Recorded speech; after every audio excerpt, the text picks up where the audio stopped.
Kami bersyukur Tuhan buat malam yang luar biasa ini. Kami kumpul lagi setelah 2 tahun COVID melanda. Kami tidak bisa bikin apa-apa. Namun malam ini kalau kami ada, kami percaya Tuhan Engkau punya rencana yang luar biasa. Karena itu hamba berdoa Tuhan supaya tidak ada satupun yang lewat malam hari ini. Semua kami mengerti tentang kehendak Tuhan, mengerti rencana Tuhan, dan yang paling penting hati kami siap menyambut Tuhan datang di dalam dunia ini. Terima kasih Tuhan, urapi hamba-Mu sejauh suara hamba didengar dimanapun ini berada. Tuhan Yesus memberkati. Kami dengar firman Allah, Tuhan berkati hamba-Mu hanya di dalam nama Tuhan Yesus. Kami berdoa dan setiap hati yang rindu, lapar dan haus akan firman Tuhan, sama-sama saya katakan amin. Kasih tepuk tangan yang meriah untuk Tuhan. Haleluya. Silakan duduk Bapak Ibu, saudara-saudara yang diberkati Tuhan. Shalom. Lebih keras lagi, shalom. Terima kasih buat kehormatan dari Tuhan Yesus untuk saya bisa menyampaikan firman Tuhan. Bapak Gembala, Ibu Gembala yang luar biasa, jemaat Tuhan yang luar biasa, para hamba-hamba Allah di tempat ini. Saya tidak banyak hafal, tetapi ada beberapa orang yang saya kenal. Tentu yang pertama pendeta-pendeta dari Gesia, tapi juga ada Bapak Pendeta Petrus Peong, juga Bapak Dewan, Bapak Edu, terima kasih buat kehadirannya. Aci Weldi yang malam hari ini saya lihat ada, selamat datang. Tuhan Yesus banyak ya para hamba-hamba Tuhan. Nah di tengah-tengah saya ada istri dan anak-anak saya, bisa berdiri sebentar mungkin istri dan anak-anak saya, cepat supaya kita mau dengar firman Tuhan. Ini adalah istri dan anak saya, Randi, Cynthia bisa berdiri sebentar. Oke. Silakan duduk Bapak Ibu saudara-saudara, kami senang ada di sini untuk melayani kebenaran firman Tuhan. Langsung saja Matius pasal yang ke-25, Matius pasal yang ke-25 ayat yang ke-1 sampai ayat yang ke-13. Matius pasal yang ke-1 ayat yang atau Matius pasal 25 maksud saya, ayat 1 sampai ayat 13. Tema kita adalah Ready or Not, Jesus is Coming. Ready or Not, Jesus is Coming. Dia pembahasa sederhana, lu mau siap, kau sudah siap, Tuhan akan datang. Yang setuju katakan amin. Saudara mau siap atau tidak siap, Tuhan akan datang. Tanda-tanda penyakit, tanda-tanda peperangan, Rusia, apa nih? Ukraina yang begitu luar biasa, yang oleh beberapa pakar mengatakan tahun 2023 akan mengalami resesi. Salah satu tanda bahwa Tuhan segera datang. Ada amin. Natal bicara tentang Tuhan datang. Tuhan datang 2000 tahun yang lalu. Tapi 2000 tahun yang lalu cerita itu sudah selesai. Ada Natal kedua, yaitu Kristus datang kali kedua. Dan dalam catatan ini tadi saya senang ya, song leader kita luar biasa menyebut bahwa hati kita adalah tempat yang paling baik untuk menyiapkan diri dengan baik. Bapak Ibu saudara sekali lagi, ready or not, Jesus is coming. Saudara siap atau tidak siap, Tuhan akan segera datang. Mari kita baca ayat firman Tuhan di dalam ayat ini. Pada waktu itu hal kerajaan sorga seumpama apa? 10 gadis yang mengambil pelitanya dan pergi menyongsong mempelai laki-laki. 5 diantaranya bodoh dan 5 bijaksana. Bapak Ibu saudara, lalu ayat yang berikut dikatakan ayat yang ketiga. Gadis-gadis yang bodoh itu membawa pelitanya, tetapi apa? Tidak membawa minyak. Sedangkan gadis-gadis yang bijaksana itu apa? Membawa pelita saja dan juga minyak dalam buli-buli mereka. Ayat yang kelima, tetapi karena mempelai itu lama tidak datang juga, mengantuklah mereka semua lalu tertidur. Waktu tengah malam, perhatikan ayat ini, saya suka ayat 6. Waktu tengah malam terdengarlah suara yang berseru, mempelai datang, songsonglah dia. Sekali lagi terdengar suara orang berseru di waktu tengah malam, mempelai datang, songsonglah dia. Sekali lagi, mempelai datang, songsonglah dia. Saya tidak akan baca ayat-ayat semuanya karena saya mau lebih banyak khotbah. Kalau saudara baca di dalam ayat-ayat yang tadi, saudara menemukan ada 3 pemeran utama dalam cerita ini atau dalam perumpamaan ini. Dikatakan ada 3 tokoh. Yang pertama mempelai pria, yaitu Kristus, Sang Putra Natal yang digambarkan sebagai mempelai pria. Yang kedua mempelai wanita, tapi mempelai wanita ini ada yang 2 lagi. Satu, mempelai wanita yang bijak. Saya terjemahkan sebagai gereja jemaat yang siap menyambut Tuhan kali kedua. Nah, ada gereja, ada jemaat yang siap sambut Tuhan, dan ada gereja dan ada jemaat yang tidak siap sambut Tuhan. Siapa yang tidak sambut atau siapa yang tidak siap sambut Tuhan, saya terjemahkan pada mempelai yang ketiga, yaitu wanita yang bodoh. Gereja, bicara tentang gereja, jemaat yang tidak atau belum siap menyambut Tuhan. Dengar baik-baik statement saya ini, dengar baik-baik. Ada begitu banyak orang sudah siap sambut Natal, tapi belum tentu siap sambut Tuhan. Saudara dengar baik-baik, ada begitu banyak orang sudah siap sambut Natal, tapi tidak semua orang bisa sambut Tuhan. Contoh, jadi ini ada cerita katanya. Di Papua di malam Natal, ada orang Papua. Siapa ada orang Papua di sini? Orang Papua itu dia minum mabuk, dan dalam keadaan mabuk dia bilang sama mbak-mbak di situ pada malam Natal itu, tanggal 24. Dia tidak bisa sembahyang, dia minum. Habis dia minum, dia bilang sama mbak, saya pesan minuman M300. Jadi mbak bilang M300 tidak ada, di sini ada M150. Dia bilang dasar bodoh, kan saya minta 2, jadi 150 kali 2 300. Kalau orang mabuk ini dia yang benar, paling benar. Lalu mbak itu bilang, oke lah, dasar orang mabuk, sudahlah M300 karena 2. Lalu dalam keadaan mabuk sekali lagi dia bilang, mbak masih ada uang kembali? Mbak bilang ada. Berapa itu?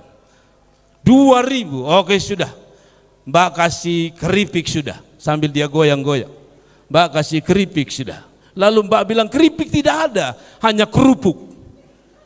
Lalu dia bilang, mbak kok ada saja, itu hanya beda pik dan puk saja kok. Saudara-saudara lihat, ada begitu banyak orang belum siap sambut Tuhan. Sambut Natal ya, sampai-sampai sambut dengan agak mambo sedikit. Lalu dia bilang dia merayakan Natal, dia menyambut Tuhan. Saudara, menyambut Tuhan bukan begitu. Ada amin. Saudara-saudara, kiranya Tuhan tolong kita supaya kita jadi mempelai jemaat yang siap menyambut Tuhan. Kasih tepuk tangan dulu untuk Tuhan Yesus. Saudara-saudara, saya tidak mau lama-lama. Kita berada pada puncak terakhir dari zaman ini, yang disebut dengan akhir zaman, atau orang lain mengatakan zaman akhir. Nah, kedatangan Tuhan sudah segera datang. Mempelai laki-laki akan segera datang. Putra Natal yang kedua, yaitu datang kali kedua, segera datang. Pertanyaan saya adalah, Anda berada di mana? Ada di jemaat yang bodoh atau ada jemaat bijak? Natal ini saya ajak saudara-saudara, saya tidak peduli dari gereja mana Anda, tapi Anda harus berada pada wanita yang bijak, yaitu jemaat yang bijak. Ada amin. Saudara-saudara, mari kita sambut Tuhan. Dan poin pertama yang saya mau sampaikan kepada saudara, ingat, siap atau tidak siap. Orang Kupang bilang siap sonde siap, orang Ambon bilang siap seng siap, seng tetap ada.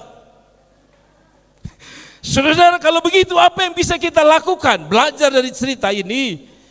Banyak teolog mengatakan jangan terjemahkan secara rinci, karena kalau ayat ini diterjemahkan secara rinci, apalagi dibikin alegori, bisa sesat. Contoh dalam cerita ini sama-sama tertidur, betul ya? Betul ya? Dalam cerita ini sama-sama tertidur, padahal tertidur itu biasanya konotasinya jelek. Iya kan? Kalau ada pendeta semangat khotbah lalu saudara tidur di situ, Anda masuk dalam golongan tidak bagus. Nah, Tapi di sini dia bilang sama-sama tidur. Ini tidak boleh diterjemahkan bahwa gereja boleh tidur. Tidak, maksud saya begini. Sama-sama tidur itu saya terjemahkan ini. Sama-sama mati. Sungguh-sungguh juga mati. Yang tidak sungguh-sungguh juga mati. Betul? Jemaat mau sungguh-sungguh juga akan mati. Jemaat yang tidak sungguh-sungguh juga akan mati. Tetapi bukan masalah mati dan tidak mati. Bicara tentang siap atau tidak siap. Saya tanya saudara, sudah siap Tuhan datang? Sudah siap? Jangan sampai kita seperti Herodes, hanya dengar tentang kelahiran Tuhan, tapi dia belum siap. Itu sebabnya waktu derita itu datang, dia ingin bunuh Yesus. Dia ingin bunuh semua orang. Para ahli kitab hanya tahu tentang kelahirannya, tapi tidak siap sambut Tuhan. Saya berharap malam ini bahwa Anda sudah siap untuk menyambut Tuhan kali kedua. Ada amin. Nah, kalau begitu dari cerita ini kita belajar apa? Pertama, dengar. Gereja, jemaat yang tahu mempersiapkan diri, poin pertama seperti ini. Ingat, persiapan luar itu penting, tapi persiapan dalam itu jauh lebih penting. Halo, persiapan luar itu penting, tapi persiapan dalam itu jauh lebih penting. Apa maksud saya? Coba kita lihat Matius 13 ayat yang ketiga dan ayat yang keempat. Persiapan luar penting, tapi persiapan dalam diri lebih penting. Sudah lihat ayat yang ketiga. Gadis-gadis yang bodoh itu, perhatikan, membawa pelitanya tapi tidak membawa minyak. Saudara, sedangkan gadis-gadis bijaksana itu apa? Membawa pelitanya dan juga minyak dalam buli mereka. Saudara, kalau saudara lahir, saya lahir tahun 73. Kalau saudara lahir tahun 73 atau lahir lebih tua dari saya, maka saudara akan kenal satu benda yang namanya pelita. Tapi kalau kami orang Rote sebut tioek, bukan telinga oek ya. Sebab tioek beda dengan telinga oek. Telinga oek itu benanak lalu tuli-tuli sedikit. Nah, tetapi tioek atau pelita itu zaman dahulu bukan seperti ini ya. Lampu sekali ditekan, knopnya langsung nyala. Zaman itu saya ingat ada pelita. Di Oiba kami sebut pasar pelita, karena semuanya pelita. Nah, pelita itu menarik karena pelita itu hanya ada sebuah kaleng, ya, lalu ada tempat sumbu, lalu isinya minyak tanah. Nah, waktu saya ke Papua sudah tidak ada lagi kaleng yang kotor-kotor itu. Mereka sudah ganti dengan botol yang vitamin 1000 cc itu apa tuh? UC. Sudah lebih bagus di kaca. Ya, saya bisa membayangkan bahwa pelita-pelita ini, kalau itu pelita orang kaya, pasti dia buat dari emas. Mungkin saja dia buat dari emas. Tempat sumbunya mungkin juga dari emas juga, ya. Tapi begini, maksud saya begini, walaupun pelitanya dari emas, tapi tidak ada minyak tanah, tidak ada fungsinya. Dalam Alkitab dikatakan bahwa sama-sama punya pelita, bijak punya pelita, bodoh punya pelita. Bedanya mereka tidak punya minyak. Minyak itu ada di dalam atau di luar? Minyak di dalam atau di luar? Saudara lihat, pelitanya bagus, luarnya bagus, tapi di dalam tidak ada minyak. Apa artinya, saudara? Banyak kali, maaf, Natal kita ini kadang-kadang luarnya bagus. Contoh, mau dekat-dekat Natal ini, rumah semua orang Kristen bagus, lubang-lubang ditutup semua, horden-horden yang baru ditaruh, gitu ya. Yang lama taruh di belakang, yang baru semua serba baru, kue baru, apalagi cat oker baru, betul ya, sepatu baru, lipstik pun baru. Tapi sayang, sungguh sayang, hatinya masih lama. Ada amin. Saudara, berapa banyak orang mau dekat-dekat Natal ini. Kalau bapak-bapak itu biasa santai dekat Natal ini. Sepatu tua juga supi gereja. Tapi mama ini kalau dia belum ganti haken baru, dia tidak pergi ke gereja, mama. Aduh, kasihan sekali. Saya kasih hiburan saudara-saudara. Kalaupun engkau masih pakai baju Natal tahun lalu, itu tidak berdampak dengan persiapan hatimu. Hatimu lebih penting daripada apapun yang kau miliki. Jadi datang ke gereja santai-santai saja. Biar jalan dengan pakaian lama, yang penting hatimu untuk Tuhan. Ada amin? Lalu jalan dengan sepatu baru juga hati ada garu-garu percuma. Ada amin? Jadi saudara, pelita itu baik, persiapan luar baik, tapi persiapan dalam harus jauh lebih baik. Ada amin? Ada amin? Ada amin? Saudara, ada begitu banyak orang persiapan Natal bagus, bando bagus, bando warna kuning, bedak putih, celana hijau, baju biru. Masuk pertama-tama seolah dia mau bilang sama saudara, hanya beta yang paling beda. Tapi sekali lagi saudara, persiapan luar itu penting, tapi persiapan dalam jauh lebih penting. Ada amin? Jadi mama, kalau bapak belum bisa beli baju baru, sabar-sabarlah. Bilang sama bapak, sudah bapak, ini tahun untuk mendengar baik tua khotbah, kalau tidak lebih tuntut, biar sudahlah, yang penting hati.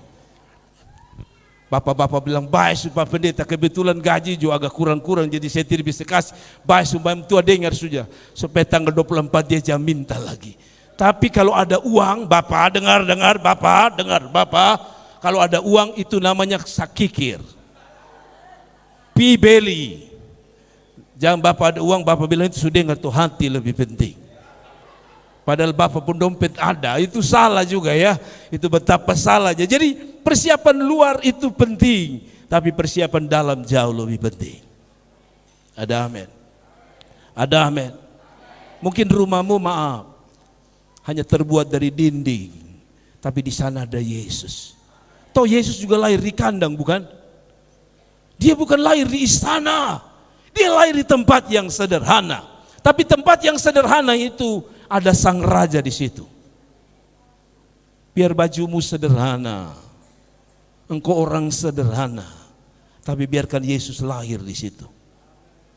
Palungan itu sederhana, tapi yang ada di palungan itu yang luar biasa, yaitu Yesus. Hatimu boleh sederhana, bahkan mukamu boleh sederhana. Bapak saya pemuka bukan sederhana, lagi di bawah sederhana.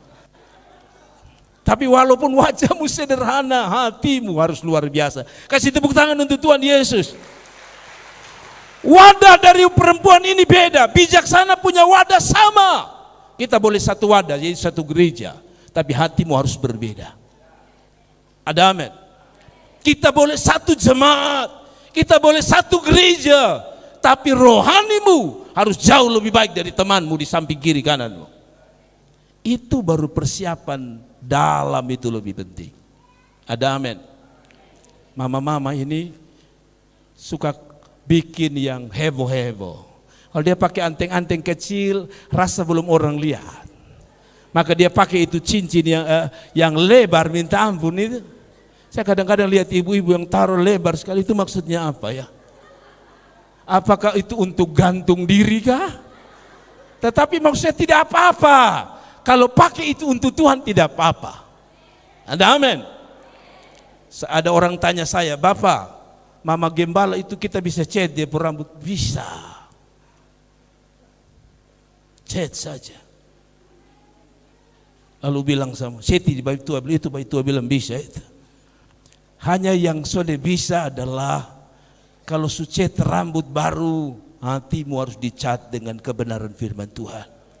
Kasih tepuk tangan untuk Tuhan Yesus.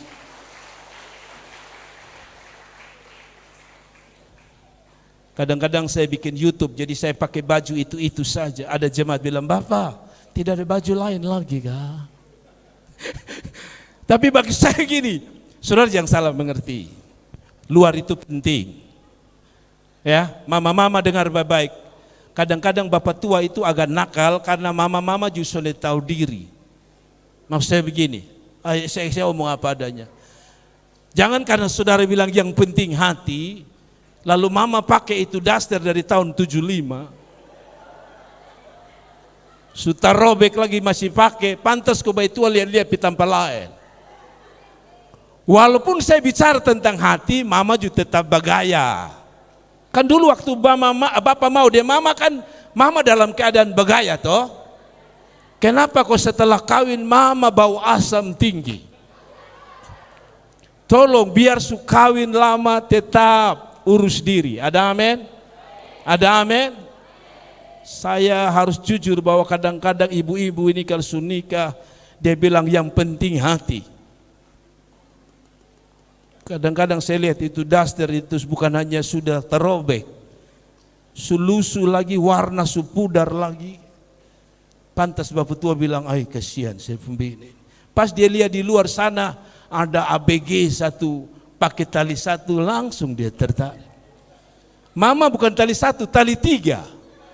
Tali tiga itu bukan karena dia bikin tali tiga, sudah robek jadi tiga di sini. Aduh, bertobatlah.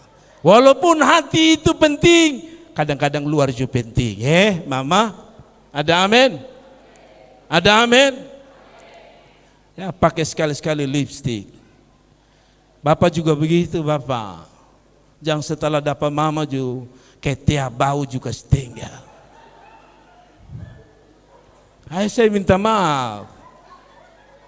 Pantas ke bapak tua, mama tua lirik-lirik sebelah, kok bapak model begitu. Tapi selalu saya bilang, bapak juga jangan terlalu lebe-lebe. Saya awal-awal menikah, kalau saya pakai parfum, saya pun istri selalu bilang, hei lu kayak laki-laki karena mana kok. Saudara hati-hati, parfum itu baik, ada amin. Tapi kalau parfum terlalu wangi juga hati-hati. Bilang bapak maksud lu apa? Tapi kembali, fisik memang kedua, tapi fisik juga kadang-kadang perlu. Yang setuju katakan amin. Kasih tepuk tangan dulu untuk Tuhan Yesus. Saudara-saudaraku yang diberkati Tuhan, kita lanjut pada poin berikut. Atau saya bilang begini, apa gunanya punya rumah bagus, baju baru bagus, cantik, gagah, ya. Ada banyak nona-nona cantik luar biasa, tapi tidak cinta Tuhan. Ada amin. Nyong-nyong, Jalia, dia karena cantik lalu saudara tidak pilih dia pun cinta Tuhannya. Lu susah banyak kawan. Dengar baik-baik. Jalia nona mengkilat langsung bilang ini sudah dari Tuhan. Kalau lu tidak lihat baik-baik dia pun hati, lu sakit hati sampai lu mati. Ada amin. Sebaliknya. Nona-nona jangan lihat, lu lihat itu nyong ganteng-ganteng. Lihat hatinya. Ada amin. Lebih baik dia pemuka makere tapi hatinya baik. Ada amin. Pada ganteng-ganteng juga pacaran 20 kali mau bikin apa? Ada amin. Rumah bagus, tampilan bagus, tapi kalau hatinya tidak bagus buat apa? Ada amin. Itu sebabnya Alkitab bilang apa? Manusia lihat apa yang di luar, tapi Tuhan lihat hati. Ada amin. Bapak bagaimana beta bisa lihat dia pun hati? Sederhana. Mau lihat dia pun hati sederhana. Pacaran-pacaran itu perhatikan dia pun model. Kalau saudara pacaran lalu bilang begini, ketemu bepom bapak dulu.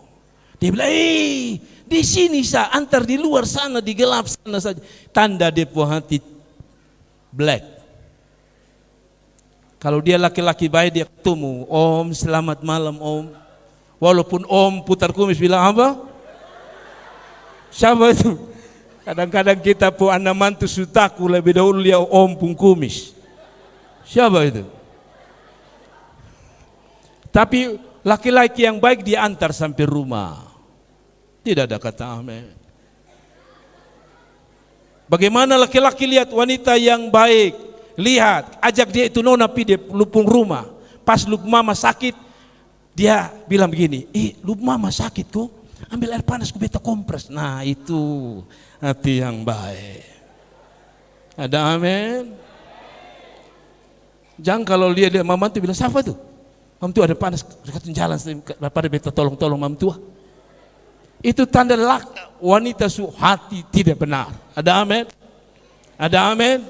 Saya omong begini karena waktu mama saya sakit, maaf ya, tidur di tempat tidur, istri saya urus dia. Saya bilang, wah pantas. Walaupun saya doa ya, saya dulu doa, Tuhan, saya ini kan hitam, jadi kalau bisa kasih istri ya lebih terang dari saya, supaya seperti kebenaran firman Tuhan, anak-anak lahir terang semua. Tapi ketika lahir dua gelap satu terang. Padahal saya pun doain istri saya tidak pernah marah. Saya pun doa ini begini saudara, Tuhan kasih saya istri itu putih, hidung mancung. Waktu saya menikah istri saya tidak mancung saudara. Jadi saya pun doa begini, kalau begitu sudahlah Tuhan, begini saja. Nanti anak-anak ikut dia pun kulit, tapi dia pun hidung ikut saya.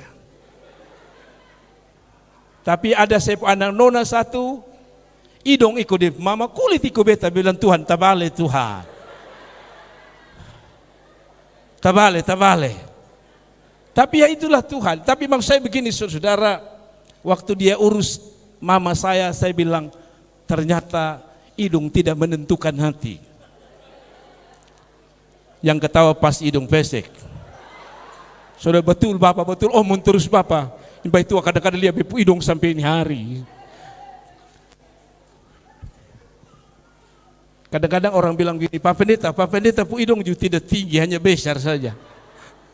Saya bilang, lu salah. Bedakan hidung tinggi dengan hidung pesek itu gampang. Kalau orang mau lihat, kadang-kadang mama-mama hidung pesek itu saya lihat, kalau dia foto, soalnya pernah dia minta kamera dari depan. Pasti dia bilang, lu ambil dari samping sedikit. Karena kalau samping agak tinggi kan. Tapi Anda mau tahu dia hidung tinggi atau pesek, sederhana. Lihat lubang hidungnya. Kalau lubang hidungnya ke samping, itu pasti pesek. Yang kedua dia bulat, itu pasti pesek. Tapi kalau dia agak memanjang ke depan, itu pasti tinggi. Jadi kalau saudara pacaran bilang, coba lu angkat lubang hidung, itu salah. Itu salah besar. Saudara, kita tidak ada hubungan dengan hidung. Maksud saya begini, fisik penting, tapi hatimu jauh lebih penting. Kasih tepuk tangan untuk Tuhan. Saudara-saudaraku yang diberkati Tuhan, apa yang dikatakan Alkitab mengenai dalam itu penting? Saudara lihat ini. Oke. Sorry, saya salah tekan. Oke. Saudara lihat di sini dikatakan begini. Matius 23 ayat 27. Celakalah kamu, ahli Taurat dan orang Farisi, hai kamu orang munafik, sebab kamu seperti apa? Kuburan yang dilabur putih, yang sebelah luarnya memang bersih tampaknya, tapi yang sebelah dalamnya penuh tulang belulang dan berbagai jenis kotoran. Mama-mama jangan sampai orang bilang begini, memang dia gagah, belum tahu dia perhatian. Saya berharap kita tidak begitu. Ada amin. Dia ganteng, lu belum tahu. Nah, itu bahaya, saudara. Nah, ayat yang lain dikatakan seperti ini. Ayat yang lain dikatakan seperti ini. Kalau saudara lihat ayat ini dikatakan begini. Matius 16 ayat 26. Matius 6 ayat 26. Apa gunanya seorang memperoleh seluruh dunia, tapi kehilangan nyawanya, dan apa yang dapat diberikannya sebagai ganti nyawanya? Apa guna kamu punya semua yang di dalam engkau punya? Cantik ya, ganteng ya, tapi kalau engkau tidak siapkan hati dengan baik, sambut Tuhan dengan hati yang baru, maka dengar baik-baik, kegantenganmu, kekayaanmu percuma. Yang setuju katakan amin. Saya cepat. Yang kedua, kalau saudara baca yang kedua, saudara kalau baca poin yang kedua, dari cerita ini kita belajar hal yang kedua. Apa itu hal kedua? Hal kedua yang saya mau bahas untuk saudara adalah ini. Kalau saudara baca ini, kalau saudara baca di dalam ayat-ayat sebelumnya, maka saudara akan menemukan ada poin-poin yang penting di dalam cerita ini. Saya minta maaf, saya sedikit kacau ya. Ini, oke, kasih kembali ke awal dulu kakak. Kalau saudara lihat di sini, jelas sekali. Tadi dikatakan bahwa luar itu penting, tapi apa? Dalam itu lebih penting. Poin yang kedua, masing-masing. Kalau saudara lihat ini, saya cepat, sorry. Kalau saudara perhatikan ayat-ayat ini dengan baik, maka saudara menemukan poin yang kedua. Tadi persiapan luar penting, tapi persiapan dalam jauh lebih penting. Maka poin yang kedua ini, saudara. Saudara perhatikan, masing-masing orang, dengar baik-baik. Dari cerita ini kita belajar tentang kedua. Masing-masing orang akan mempertanggungjawabkan diri sendiri di hadapan Tuhan. Saudara lihat, saya tulis di bawah. Kalau saudara perhatikan tulisan kecil ini, saya tulis gini. Ada hal-hal tertentu yang tak dapat kita pinjam dari orang lain. Kenapa? Karena kita akan bertanggung jawab dengan diri kita. Ayat 7 dan 8. Kita lihat coba. Ayat 7 dan 8. Perhatikan cerita ini. Gadis-gadis itu pun bangun. Semuanya lalu membereskan pelita mereka. Ayat 8. Gadis yang bodoh berkata kepada gadis yang bijaksana, berikanlah, perhatikan kata ini, berikanlah kami sedikit dari minyakmu itu, sebab pelita kami hampir padam. Jawaban dari mempelai wanita apa? Tidak bisa. Kalau saudara baca tadi, tidak bisa. Kalau saudara baca tadi dikatakan apa? Tidak bisa. Ya, sekali lagi saya minta maaf. Di dalam Matius ayat yang ke-9, tapi gadis bijaksana itu tidak, nanti tidak cukup untuk kami. Jadi kalau saudara lihat ini, sederhana sekali.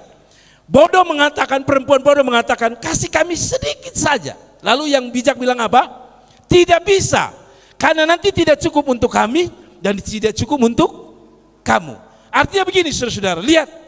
Walaupun minyak saja tidak bisa dipinjam. Dengar baik-baik. Minyak tidak bisa dipinjam. Minyak itu harus di talenta masing-masing atau di pelita masing-masing. Pinjam tidak bisa. Semua harus punya minyak masing-masing. Apa arti ayat ini? Apa arti ayat ini Bapak Ibu Saudara? Sekali lagi, apa arti ayat ini? Ayat arti ini tidak bisa ada yang kita bisa pinjam. Begini, mungkin saudara bingung, saudara bilang, Bapak Pendeta maksudnya bagaimana? Ya, pertama, semua orang harus punya minyak. Tidak bisa minta minyak orang lain. Yang setuju katakan amin. Tidak boleh minta minyak orang lain. Harus punya minyak sendiri. Harus punya apa? Minyak sendiri. Harus punya minyak sendiri. Sedikit lari ya, dan tidak apa-apa. Saudara-saudara, apa yang saya maksud dengan punya minyak sendiri? Yaitu bicara tentang hidup kita harus dipertanggungjawabkan. 2 Korintus pasal yang ke-5 ayat yang ke-10, kakak kasih muncul di situ. Sebab kita semua harus menghadap tahta pengadilan Kristus. Di poin yang kedua, 2 Korintus 5 ayat 10 ada di situ kakak. Saya baca, sebab kita semua harus menghadap tahta pengadilan Kristus, supaya setiap orang yang memperoleh apa yang patut diterimanya sesuai dengan apa yang dilakukannya dalam hidup ini, baik ataupun jahat. Saudara lihat ini, tadi yang bijak itu punya minyak dan dia harus tunggu sampai mempelai itu datang dan minyak itu harus ada. Ini bicara tentang setiap orang harus mempertanggungjawabkan dirinya sendiri. Maksud saya begini saudara, saya ini kan pendeta, saya gembala sidang pendeta. Anak saya ada 3, Eni, Jordan, dan Cynthia. Waktu saya mati nanti, mereka akan berdiri di samping saya juga, tapi saya tidak bisa mempertanggungjawabkan diri mereka. mereka yang akan mempertanggungjawabkan diri sendiri. Saya begitu gini, mungkin kalau anak saya nakal lalu dia bilang, biar saja, nanti beta mati, beta pinjam beta pun bapa pun nama. Seperti minyak tadi, mau pinjam tidak bisa, karena minyak itu harus minyakmu sendiri. Itu bicara tentang apa? Pertanggungjawaban. Jadi kalau anak saya nanti mati, saya juga mati, berdiri di hadapan Tuhan, dia tidak bisa bilang begini, Bapak, coba Bapak lihat, maksudnya bilang sama Tuhan Yesus, Tuhan Yesus, ini bepem Bapak. Jadi kalau bepem Bapak masuk surga, walaupun be nakal-nakal, be pinjam Bapak tua pun nama, Bapak tua bepem Bapak, tidak bisa. Walaupun dia anak pendeta, dia tidak siap hati, dia di luar. Mengerti? Saudara tidak bisa bilang, Bapak saya majelis di gereja yang itu saya pendeta yang ada di samping Tuhan Yesus. Tidak bisa. Setiap kita harus bertanggungjawabkan diri kita, tidak bisa pinjam. Jadi kalau ada mama-mama yang setia di sini, maaf anak-anak, kalau engkau tidak setia, mamamu ke sorga, engkau belum tentu ke sorga. Engkau tidak bisa bilang, bepo mama ini paling setia Tuhan Yesus. Jadi masa Tuhan sudah kasihan, beta bep mama saja setia, makanya dia di situ. Saya juga bisa, kok Tuhan tidak bisa. Ada amin. Saudara naik pesawat, itu harus bawa KTP, betul ya? Saudara beli tiket harus atas nama pribadi. Naik pesawat pakai orang lain pun nama tidak bisa. Itu hanya pesawat. Tidak bisa kita pinjam tiket. Beda kalau kita naik kapal laut. Naik pesawat, siapa punya KTP, siapa pun nama, dia yang naik. Tidak bisa pinjam KTP orang. Kalaupun ada itu mungkin agak nakal, tapi setahu saya yang betul adalah naik pesawat saja, wajah itu sudah di scan orang ini. Makanya kadang-kadang orang minta KTP lalu dia lihat begini. Saya pernah ada orang lihat begini. Saya bilang, kenapa ini? Rupanya saudara-saudara, antara foto saya dan diri saya beda. Di foto saya itu saya ambil foto yang paling terang. Pas dia pikir, kok asli hitam, ini putih. Tapi nama saya tidak bisa ditipu. Ada di situ, Jerry A. C. Adu. Jerry Aaron Charles Adu. Nama saya keren ya. Saudara, jadi siapapun tiket, dia yang masuk. Siapa yang setia, dia yang masuk. Siapa yang sungguh-sungguh, dia yang masuk. Ada amin? Ada amin? Saudara-saudara, malam Natal ini saya tanya saudara, kalau Tuhan datang malam hari ini, saudara jangan bilang begini, kok beta juga ikut Natal itu malam, bapak tuh hot baju beta ada. Kalau saudara tidak sungguh-sungguh, walaupun Anda hadir malam ini, percuma. Tidak ada kata amin. Saudara tersinggung enggak? Ada amin. Tidak bisa pinjam nama besar orang. Pendeta Gilbert sekalipun kalau anaknya tidak sungguh-sungguh, dia di luar. Petrus Peong pun punya anak kalau tidak sungguh-sungguh juga di luar. Bapak Gembala pun anak juga, tapi Bapak Gembala di sini dengan Bapak Petrus pun anak pasti setia, pasti masuk sama-sama. Tapi kalau ada yang tidak sungguh-sungguh, kita tidak bisa pinjam. Next, selanjutnya Wahyu 14 ayat 13 bilang begini, dan aku mendengar suara dari sorga. Lanjut yang slide selanjutnya tadi. Dan aku mendengar suara dari sorga, Wahyu 14 ayat 13 berkata, tuliskanlah, berbahagialah orang-orang yang mati dalam Tuhan sejak sekarang ini. Sungguh kata Roh, supaya mereka boleh beristirahat dari jerih lelah mereka, karena apa? Segala perbuatan mereka menyertai mereka. Tadi perempuan itu punya minyak, kita punya minyak itu apa? Perbuatan kita. Lalu kita bilang, oh perbuatan menyelamatkan. Tidak. Saudara dengar baik-baik, perbuatan tidak menyelamatkan, tapi perbuatan itu penting. Orang diselamatkan karena iman, tapi perbuatan itu penting. Kenapa perbuatan penting? Itu berhubungan dengan mahkota. Ada amin. Jadi kalau saudara-saudara bilang perbuatan tidak penting, salah besar. Alkitab bilang iman tanpa perbuatan made. Orang Sabah bilang made. Mati. Koit. Selesai. Jadi maksud saya begini saudara. Kita tidak bisa pinjam perbuatan orang. Karena beta mama baik jadi beta pinjam dia perbuatan, tidak bisa. Ada amin?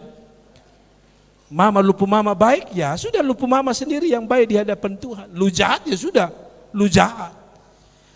Sekali lagi kita tidak bisa pinjam, semua akan dibawa ke hadapan Tuhan. Mempelai itu datang, apa yang kau punya? Ada amin. Saudara lanjut. Yang ketiga, dari ayat ini kita belajar tentang, lanjut next. Kita harus menanti terus dalam ketekunan. Pertama-tama ayat 8b, menanti terus dalam apa? Ketekunan. Apa maksud saya? Ayat 7 dikatakan, gadis-gadis itu bangun semuanya lalu membereskan pelita mereka. Saudara lihat, yang bodoh juga bangun beres-bereskan. Tapi lucu ayat 8. Gadis-gadis yang bodoh berkata kepada gadis-gadis bijaksana, berikan kami sedikit dari minyakmu, sebab pelita kami hampir padam. Perhatikan, satu menyala juga, tapi hampir padam. Saudara-saudara, saya anggap ini bicara tentang ketekunan. Ketekunan itu artinya begini, mau ada masalah tidak ada masalah tetap setia. Mau ada persoalan tidak ada persoalan tetap sungguh-sungguh. Mau sakit atau tidak tetap sungguh-sungguh. Itu baru namanya tekun. Pelitanya tetap nyala, satu hampir padam. Saya tanya saudara, pelita kita tidak ada, kita tidak pegang pelita malam ini. Tapi saya akan selesai di poin ini, saudara. Saya akan ada di poin ini. Perhatikan, pelitanya hampir padam. Pelitanya hampir, sekali lagi, pelitanya hampir. Apa maksudnya? Apa maksud saudara-saudara? Bahwa pelita kita harus tetap nyala. Bilang, pelita saya harus tetap nyala. Kuat. Pelita saya harus tetap kuat. Pelita saya ini bacanya kuat. Karena tadi pas saya mau khotbah tadi, pas nyembah-nyembah ada yang mengganggu saya. Pas saya menyembah saya cium, kayaknya daging babi ada. Jadi saya penyembahan tambah sungguh-sungguh lagi. Tapi bukan, maksud saya begini. Saudara lihat, sebab pelita kami hampir padam. Apa yang saya maksudkan? Hampir mati. Jangan sampai kehidupan rohani kita menjelang Tuhan datang hampir mati, bahkan mungkin sudah mati. Saudara-saudara dengar baik-baik. Ketekunan. Coba lanjut. Saya tulis di sini. Hampir padam memiliki arti. Lanjut saja. Hampir padam memiliki arti. Sudah lihat ini. Apa yang hampir mati? Ketekunan dan kesetiaanmu mungkin hampir mati. Sudah mulai padam. Mungkin orang berkata begini, ini Bapak Tuhan ini dulu luar biasa, Bapak. Ini orang ini dulu luar biasa di gereja. Tapi pertanyaan saya sekarang bagaimana? Masihkah rohmu menyala-nyala? Atau rohmu mulai padam? Tandanya adalah lihat jadwal-jadwal ibadah saudara masih menyala atau mulai padam. Dulu walaupun Anda pria, kebaktian apa saja saudara ikut. Kaum muda juga saudara ikut. Sampai-sampai kaum wanita pun saudara ikut walaupun saudara pria. Karena terlalu roh terlalu nyala-nyala. Tapi sekarang ini Bapak botompi kebaktian kok, lupi sendiri sah. Kenapa? Malas lah. Itu tanda rohmu mulai padam. Dan engkau tidak layak untuk sambut Tuhan. Oh, tidak ada kata amin. Berarti di sini rohnya menyala-nyala sampai terbakar ya. Tandanya adalah mulai tidak setia beribadah, tidak setia melayani, tidak setia berdoa. Orang seperti ini seperti perempuan bodoh, minyaknya sudah mulai kurang. Kalau dulu doa, saudara semangat sekali. Sekarang baru doa 2 menit, saudara hormat Tuhan lebih banyak.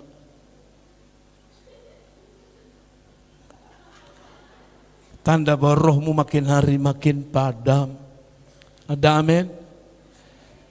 Saya kadang-kadang kalau lihat orang berdoa itu, saya paling suka lihat gaya beda-beda.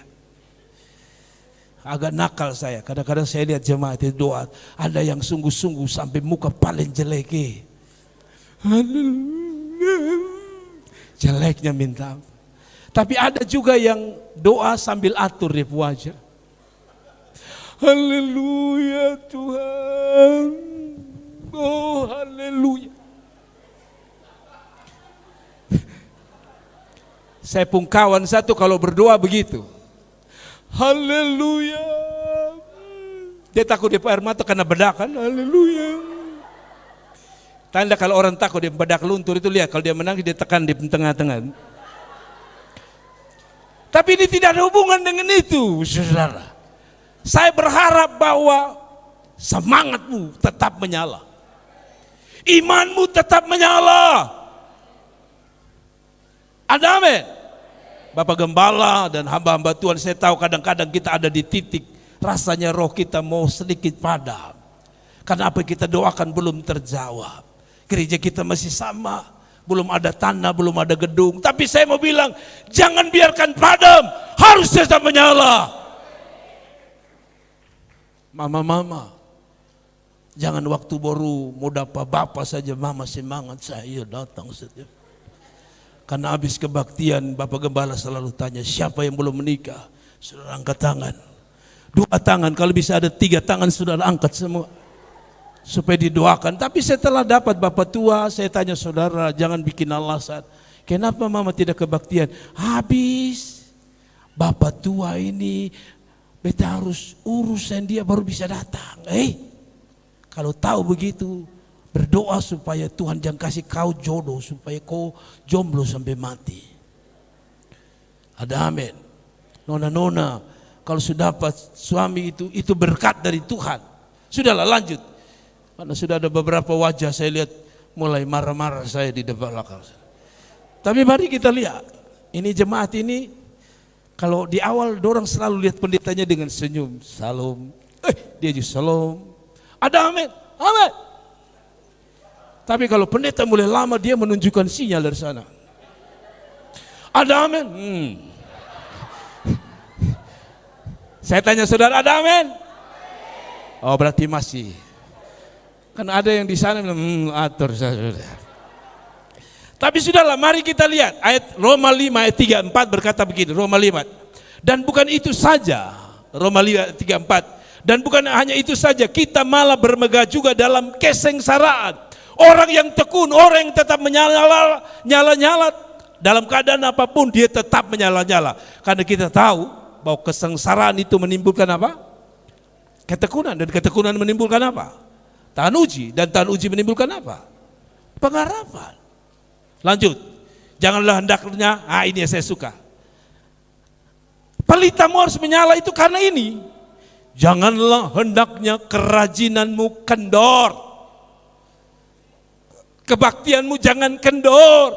Itu tanda semua mati. Biarlah rohmu menyala-nyala dan layanilah Tuhan. Ada orang, ada jemaat saya pimpin pujian begini. Biarlah rohmu menyala-nyala dan layanilah Tuhan. Minggu depan dia hilang 2-3 minggu baru dia datang lagi. Berarti dia hanya nyanyi biarlah rohmu menyala-nyala untuk jemaat. Habis itu 3 minggu dia tidak hadir. Saya tanya mama, 2 minggu lalu mama masih biarlah rohmu menyala-nyala. Kenapa 3 minggu tidak hadir? Aduh bapak minta maaf, itu kan hanya pujian. Bertobat. Saudara, biar roh kita nyala-nyala, kasih tepuk tangan yang meriah untuk Tuhan. Sambut Tuhan dengan roh menyala-nyala.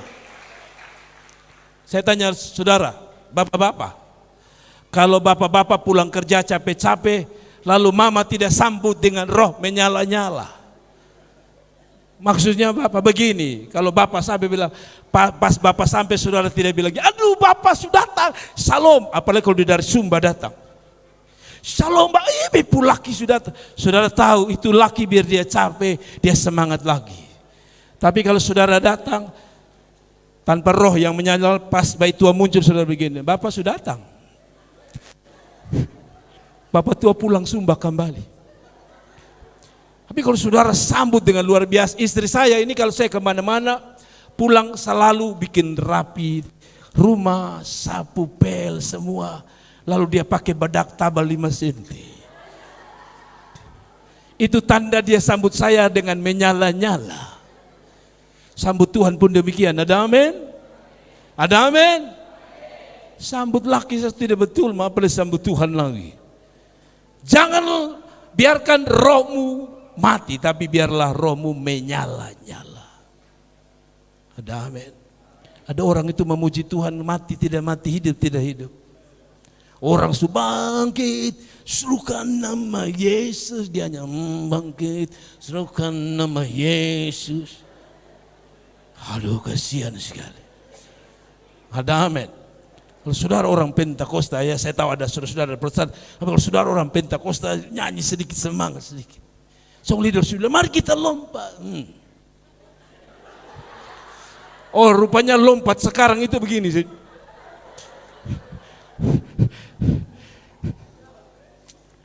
Ini sudah masuk tidak semangat dari gereja dari belakang. Ku jawab ya, ya, ya. Tuhan bilang aduh kasihan. Orang kalau ku jawab ya, dengar dia panggil nama saya, ku jawab ya, ya, ya, itu baru ya. Dengar dia panggil ya, ku jawab ya. Roh bukan mau mati, sumati itu. Lanjut sudah, lanjut. Saudara kira kita mau mati. Cepat, ini yang ketiga. Cepat persiapkan diri sebelum pintu ditutup. Ini yang paling mengerikan. Saudara dengar baik-baik, ini yang saya mau tutup ini. Kok Bapak tadi bilang semua tutup, mau tidak tutup-tutup juga. Itulah pendeta ya. Yang terakhir, cepat persiapkan diri sebelum apa? Pintu ditutup. Coba saudara lihat.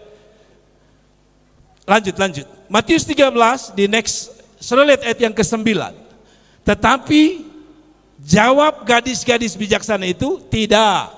Nanti tidak cukup untuk kami dan untuk kamu, lebih baik kamu pergi kepada penjual minyak dan beli di situ. Saudara-saudara, memang akhirnya yang bodoh ini sadar. Tapi terlambat. Waktu dia habis beli minyak, dia lari pergi mau beli minyak. Pas di tengah jalan, apa yang jadi? Ayat 10, coba kita baca sama-sama. Akan tetapi mereka sedang pergi untuk membelinya, datanglah mempelai itu, dan mereka yang telah siap sedia masuk bersama-sama dengan dia ke perjamuan kawin. Lalu pintu, saudara, sebenarnya ada kerinduan untuk siap minyak, tapi pas pergi siap, balik datang orang Kupang bilang pintu tutup. Ini yang paling bahaya. Pertobatan yang terlambat selalu begini. Pintu sudah tutup baru bilang aduh, beta mau sungguh-sungguh. Apa itu pintu yang tertutup? Hati-hati. Kalau pintu masih dibuka, ini kesempatan semua orang berlari cari Tuhan. Karena ada pintu waktu pintu itu ditutup. Coba kita lihat, pintu apa saja yang ditutup. Jangan sampai pintu-pintu ini tertutup selesai hidupmu. Pertama, jangan biarkan apa?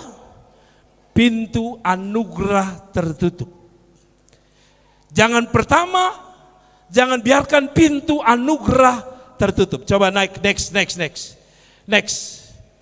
Ibrani 12 ayat 15. Pastikan supaya jangan ada seorang yang kehilangan anugerah Allah. Pastikan juga supaya jangan ada akar pahit yang tumbuh dan menimbulkan masalah sehingga mencemari banyak orang. Tapi saya suka ayat yang ke-15a. Pastikan supaya jangan ada seorang pun yang kehilangan anugerah Allah. Ini pintu pertama. Kalau tadi wanita itu baru mau siap, pintu anugerah sudah ditutup. Apa itu pintu anugerah? Keselamatan. Sekarang ini masih dibuka pintu lebar-lebar. Siapa mau daftar silakan. Siapa mau daftar silakan. Siapa mau bertobat silakan. Siapa yang mau sungguh-sungguh silakan. Anugerah masih terbuka besar. Tapi satu waktu pintu anugerah itu seperti Bahtera Nuh. Masih ingat cerita Bahtera Nuh? Masih ingat? Kecuali yang tidak tahu baca Alkitab bilang tidak. Tapi yang tahu cerita itu ingat. Bahwa pada waktu itu Tuhan bilang sama Nuh, gitu ya. Bikin bahtera. Itu bicara anugerah. Lalu dia bilang, kasih tahu semua orang. Lalu kamu sendiri harus persiapkan diri. Bikin apa? Bikin bahtera. Betul ya? Betul ya? Pada waktu dia bikin bahtera orang ketawa. Bodoh satu di masa bikin kapal di tengah-tengah kota Atambua, dia gila. Tapi datanglah air bah. Saudara tahu siapa saja yang diselamatkan? Siapa yang dapat anugerah? Hanya keluarga Nuh. Lain di mana? Saya kasih tahu saudara, mungkin malam ini adalah malam anugerah untuk saudara. Besok mungkin terlambat. Ada sebuah pujian mengatakan, esokan terlambat, janganlah kau tunda. Esokan terlambat, putuskanlah sekarang. Malam ini anak muda dengar, jangan sampai pintu anugerah itu tertutup. Hari ini saudara lihat, kalau saudara lihat di YouTube, orang-orang muslim datang pada Tuhan. Apa artinya? Anugerah dibuka. Tapi ada waktu dia bilang stop, tutup pintu. Dan setiap orang yang bodoh biarkan dia di luar sana. 2000 tahun yang lalu orang bisa berkata, ada orang bilang begini, Pak Pendeta, saya diberkati sekali. Kalau 2000 tahun yang lalu saya ada, maka Yesus tidak boleh lahir di kandang. Saya akan kasih rumah saya untuk dia lahir. Tak perlu. Buka hatimu saja, itu sudah sama dengan engkau buka hati itu 2000 tahun yang lalu. Malam ini, Mama, buat apa engkau punya rumah bagus? Buat apa engkau punya mobil bagus? Kalau engkau tidak siap anugerah keselamatan. Setelah mati tidak ada lagi anugerah. Setelah dia datang tidak lagi ada anugerah. Anugerah itu ada ketika kita hidup. Maaf, makanya di dalam kekristenan kita tidak mengenal apa yang disebut dengan mendoakan mereka yang telah mati. Karena bagi kita anugerah itu selama dia hidup. Setelah mati tidak ada lagi. Persiapkan dirimu dengan baik. Yang kedua, pintu apa yang Anda harus hati-hati? Katakanlah Yeskiel 33 ayat 1. Katakanlah kepada mereka, oh lupanya ada di sini. Katakanlah kepada mereka, demi aku yang hidup, demikian firman Tuhan Allah, aku tidak berkenan kepada kematian orang fasik, melainkan aku berkenan kepada pertobatan. Orang fasik itu dari kelakuannya supaya ia hidup. Bertobatlah, bertobatlah dari hidupmu yang jahat itu. Mengapa kamu akan mati, hai kaum Israel? Pintu kedua yaitu pintu yang akan ditutup adalah pintu pertobatan. Ada orang bilang begini, Bapak biar dulu saya dengan dunia. Nanti besok Tuhan datang baru saya bertobat. Lu tahu lu punya nyawa kapan sampai kapan? Jangan sampai lu keluar dari gereja ini atau dari pelayanan ini selesai hidupmu. Pintu yang paling saya takut adalah pintu pertobatan. Itu sebabnya tahun 91 ketika saya hadir dalam sebuah ibadah, ada orang bilang begini, jangan sampai engkau terlambat. Saya lari dari belakang, saya datang ke depan, saya serahkan hidup saya. Kenapa? Karena saya takut terlambat. Satu waktu gembala senior kami lihat ada orang naik motor, ngueng, ngueng, ngueng depan gereja. Lalu dia tegur itu orang, sudahlah bertobat. Ini orang tambah gas di depan gereja. Ada orang kan begitu, tambah ditegur.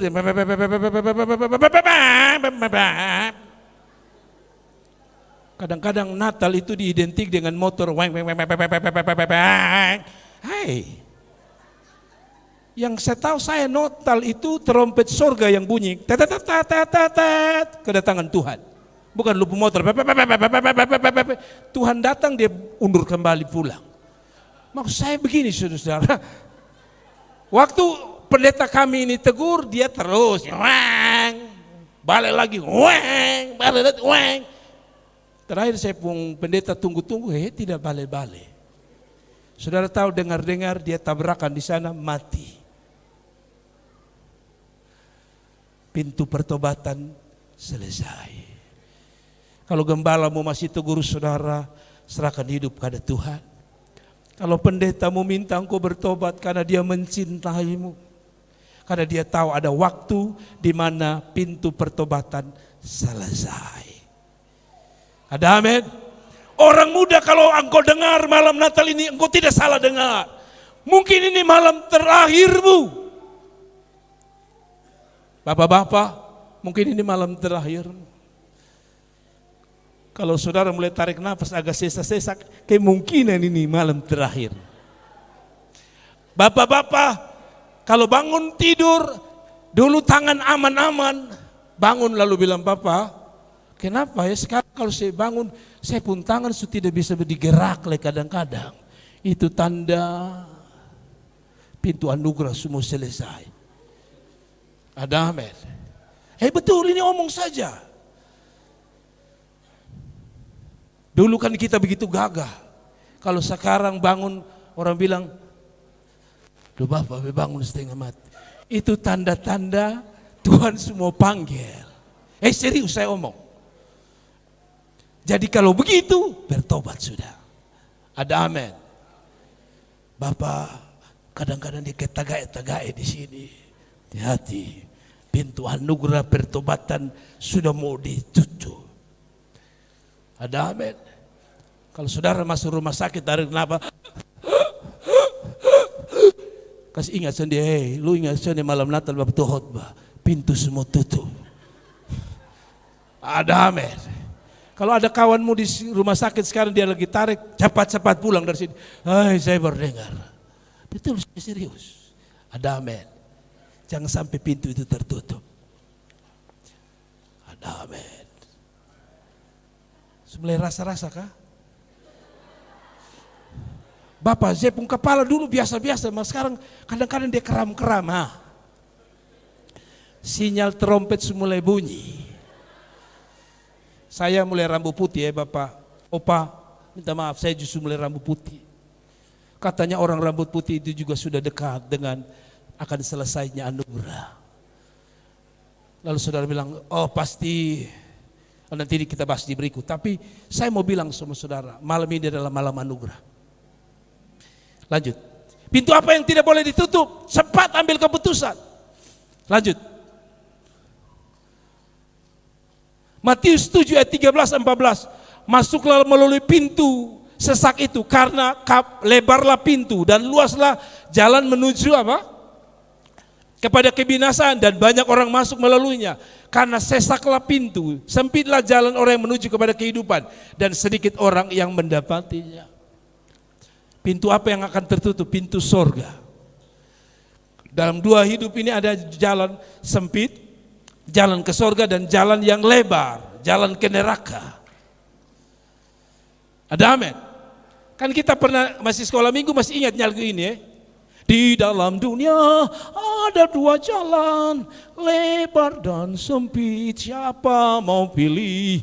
Yang lebar api jiwamu mati, tapi yang sempit jiwa berglori. Kita tahu yang sempit itu ke sorga, tapi manusia lebih suka pilih yang lebar-lebar.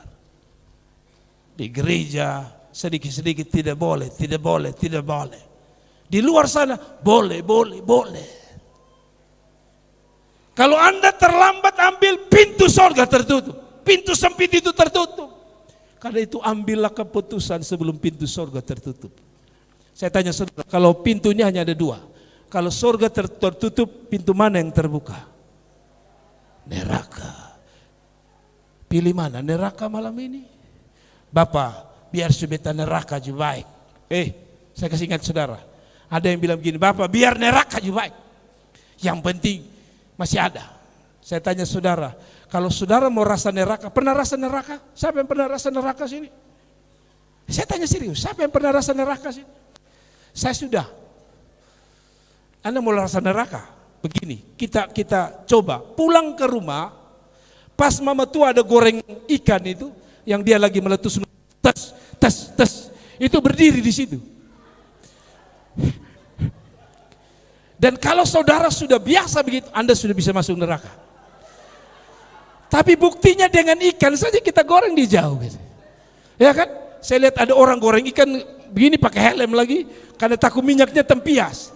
Karena kita tahu minyak sepotong tempias kena saja, kita sakit 6 bulan. Lalu saudara bilang beta mau tes neraka. Kedua, pas mama masak itu kan kompor gas menyala. Tahu sejauh-jauh, taruh deka-deka begini. 5 menit, lu bisa tahan berarti lu siap masuk neraka. Tapi kalau lu tidak bisa tahan, bilang, Tuhan saya takut pintu surga tertutup. Jadi kalau mau neraka gampang. Pas mama tua masak air panas, siram dari kepala sampai kaki. Baru lu rasa itu neraka punya. Kalau Anda rasa panas saja takut, kata Alkitab ini panas tidak berhenti-berhenti. Tidak ada kata amin. Mau surga atau neraka? Mau surga atau neraka? Mau surga atau neraka? Kalau saudara mau rasa neraka, hiduplah dengan istri yang mengomel dari pagi sampai malam. Maka sama bapak tua bilang gini, bapak saya belum pernah neraka, aduh saya sudah rasa neraka. Kalau saudara rasa neraka itu susah, jangan pilih neraka, pilih surga.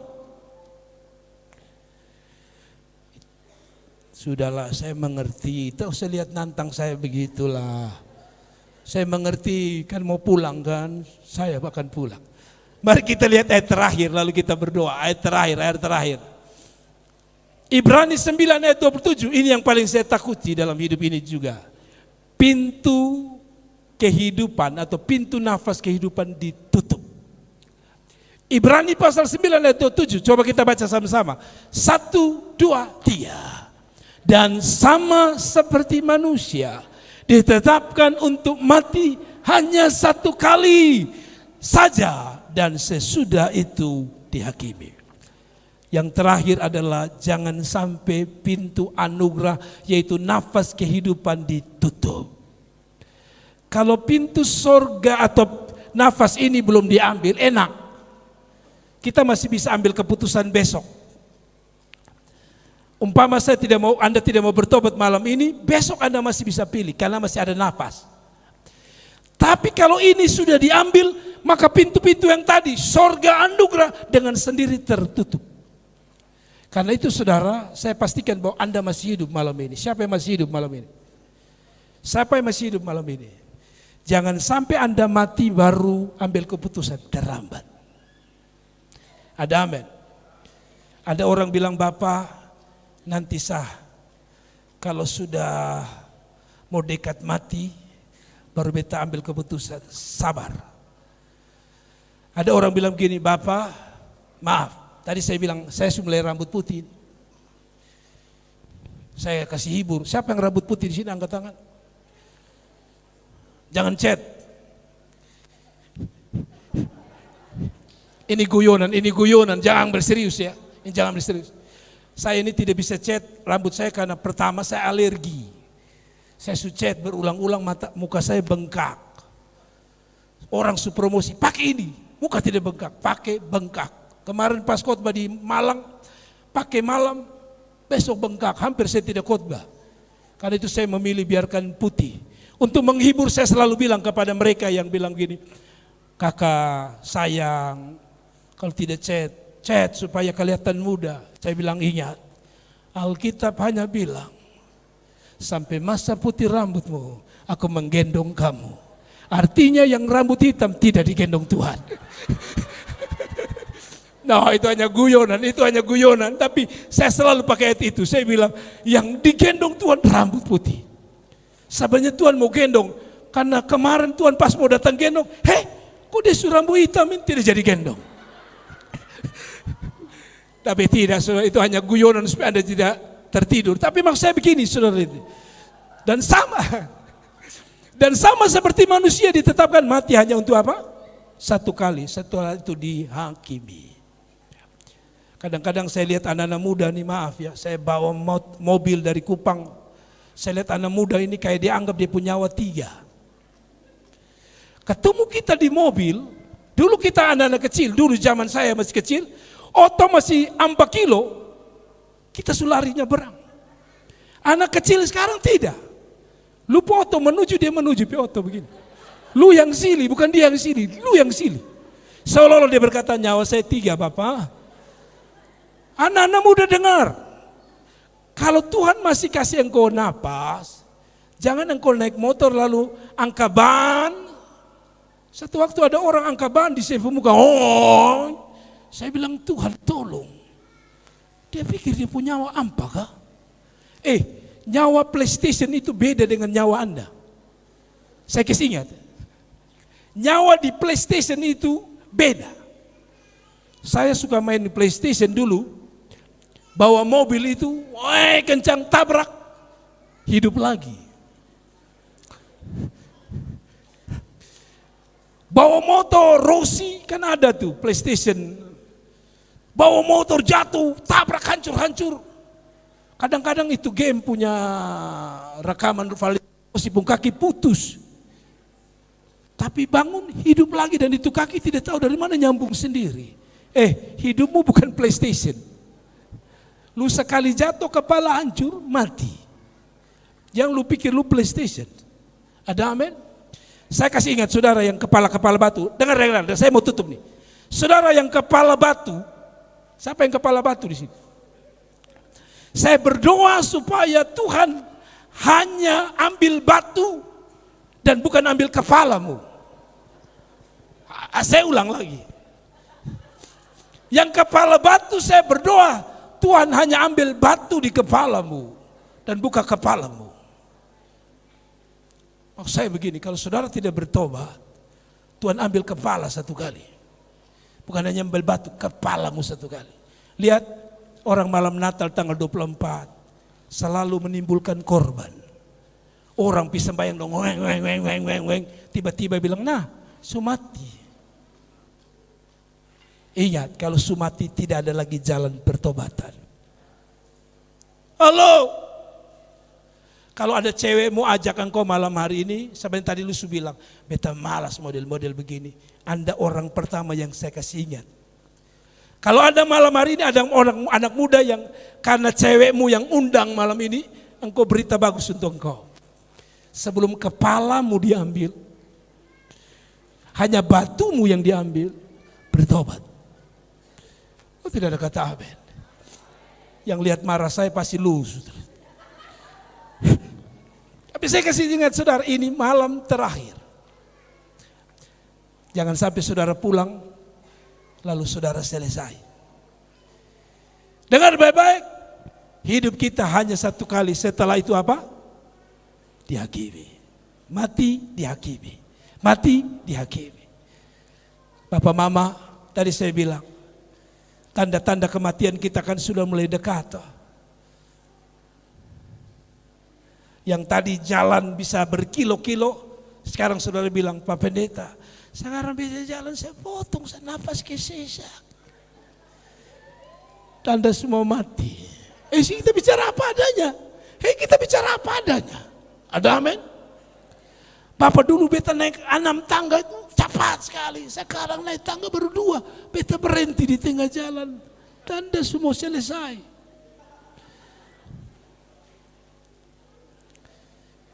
Bapak, ini batuk tidak pernah sembuh-sembuh, tanda semua selesai. Minta maaf. Bapak bepung kanan ini kayaknya kadang-kadang sudah bisa bergerak. Semua selesai. Tapi mama-mama jangan karena jengkel laki. Pas laki-laki malam batuk. Lu semua selesai. Nanti bukan bapak tuh yang selesai, lu yang selesai. Berdoa saja Tuhan, sebelum dia selesai biar dia terima Tuhan. Amin. Ada amin? Sudahlah, saya mengerti. Sudahlah, saya tutup. Saya tutup jadi senyum sedikit lah. Kiranya Tuhan berkati. Selamat Natal. Biar kita kasih hati yang terbaik. Sebelum pintu itu ditutup, kita dapat Tuhan yang luar biasa. Kasih tepuk tangan untuk Tuhan Yesus. Mari kita bangkit berdiri, kita akan berdoa bersama-sama. Mari kita bangkit berdiri, saudara. Sebelum pintu anugerah ditutup, sebelum kesempatan itu lewat, malam ini adalah malam terbaik. Seperti para gembala yang tidak membiarkan waktu itu lewat. Seperti para majusi yang tidak membiarkan waktu itu lewat. Malam ini kita bisa menjadi majusi dan para gembala. Kita berkata, Tuhan, malam ini adalah malam anugerah untuk aku dengar persiapan hati. Mungkin saudara bukan orang kaya sehingga bisa menyiapkan Natal dengan baik, dengan sepatu baru, dengan baju baru. Tapi hatimu yang kau kasih malam ini adalah persembahan terbaik. Mungkin engkau bukan orang yang luar biasa di pandangan masyarakat. Tapi ketika hatimu sadar bahwa anugerah segera akan berakhir, dan engkau berkata, Tuhan, aku mau seperti perempuan bijak. Sebelum pintu itu ditutup, aku mau serahkan hidupku kepada Tuhan. Atau saudara yang tidak mau melayani Tuhan, saudara berkata, saya tidak mau melayani Tuhan, saya mau berhenti dari melayani Tuhan. Hati-hati, jangan sampai ketika engkau ambil keputusan untuk tidak melayani, pintu anugerah, pintu pelayanan ditutup untuk saudara. Karena itu ambillah waktu ini, layanilah Tuhan dengan roh yang menyala-nyala. Haleluya. Terima kasih Tuhan.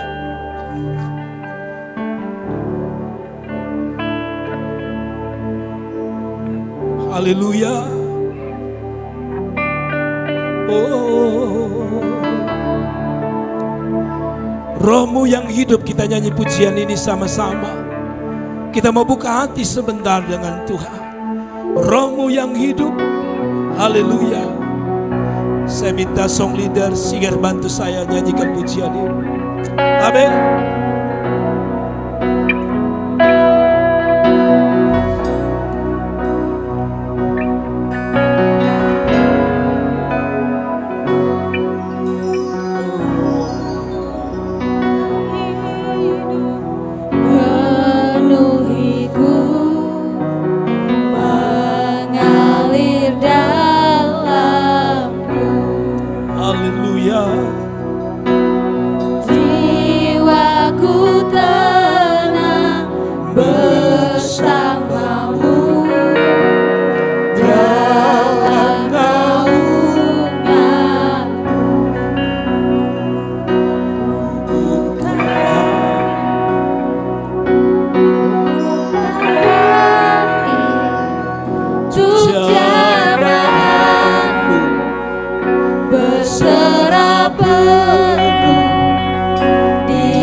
sekali lagi. Ku buka hati Untuk curahan berserah di hadirat Kau ambil alih seluruh hidup kami. Di altarmu menyembah, di altarmu, di altarmu menyembah, di altarmu, di altarmu.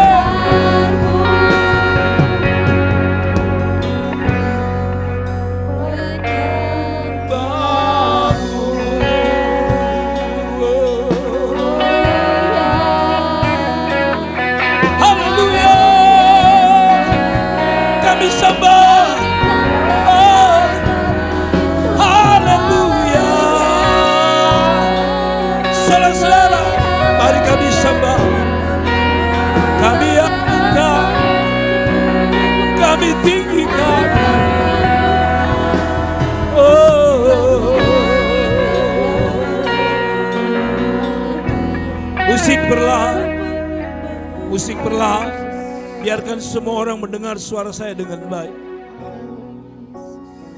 Mungkin kita masih setia melayani, tapi roh kita mulai perlahan-lahan mulai terasa padam. Semangat melayani mulai turun. Semangat doamu mulai turun. Semangat mengiring mulai turun. Hati-hati. Jangan sampai engkau hanya mampu mempersiapkan Natal, tapi hatimu sebenarnya belum siap menyambut Tuhan. Kedua, setiap kita tidak ada yang sempurna. Namun ingat bahwa pintu anugerah itu selalu punya batasan waktu.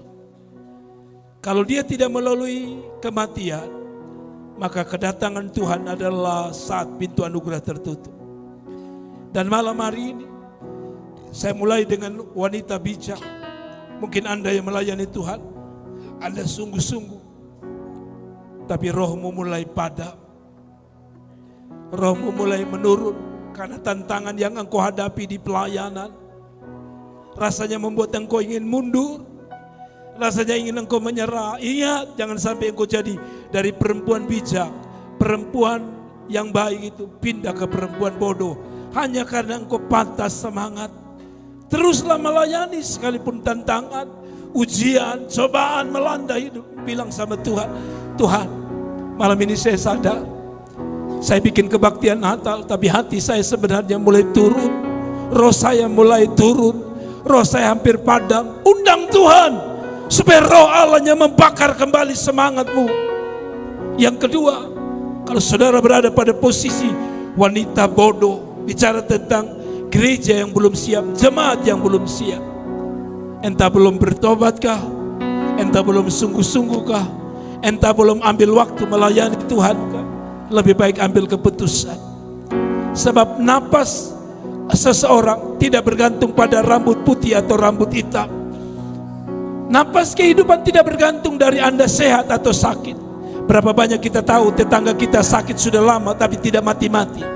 Tapi berapa banyak teman kita yang lagi sehat, tiba-tiba kita dengar dia meninggal.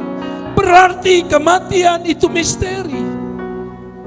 Tetapi keselamatan itu tidak misteri.